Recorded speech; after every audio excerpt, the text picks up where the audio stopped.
So yeah, man, I've been doing this for about 15 years, you know what I'm saying? I've been training people how to be Jesus. I teach people how to be Jesus, and then they all get their own planet, and they go to that planet, and they learn how to be Jesus. So, so I've been doing a great job, I have to say. Look forward to teaching people online now. Yeah.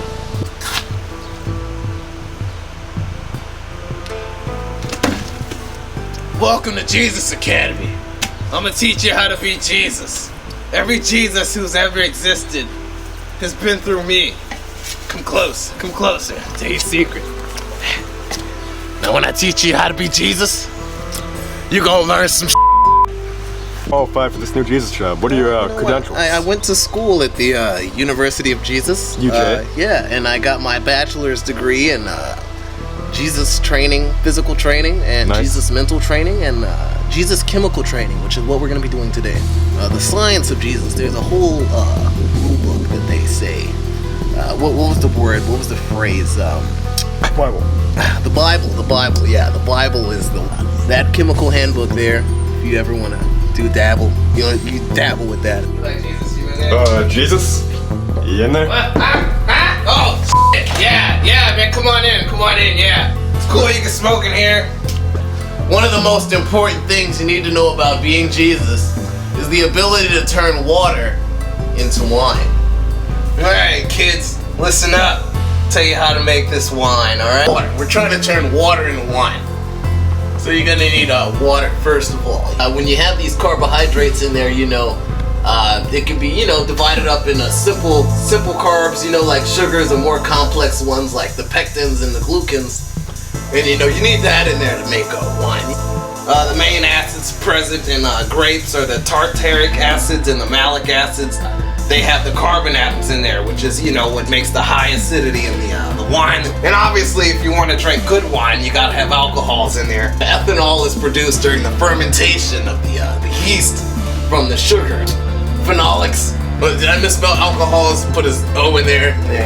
A group of chemical compounds that affect the wine's color. The bitterness of the wine is determined by the phenolics in there. Compounds in there as well, And, that's like proteins and amino acids and stuff right here. The inorganic constituents are like, they're not very important in the juice and wine, but the potassium content is what's needed to give the wine its flavoring and stuff. Together, these things can turn water into wine.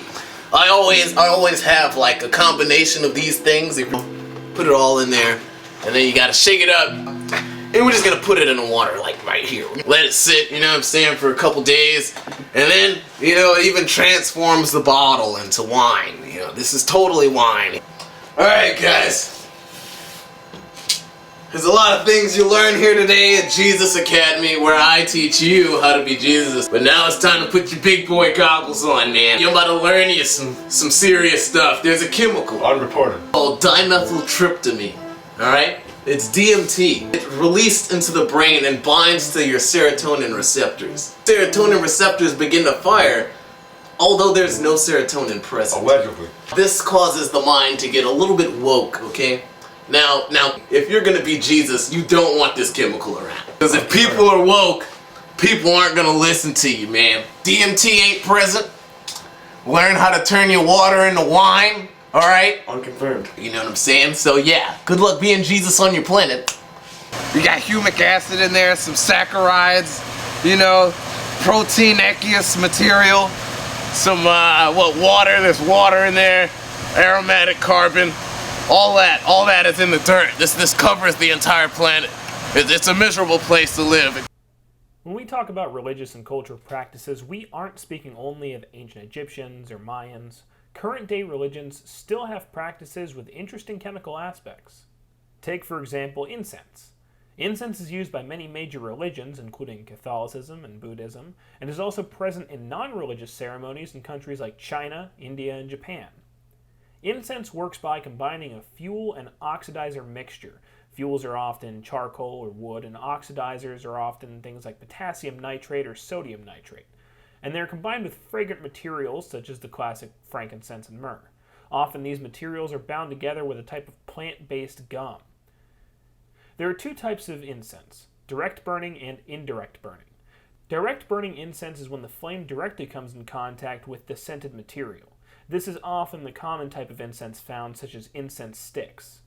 Indirect burning is when the heat is provided by a secondary object, such as charcoal or embers, that heat the nearby scented material.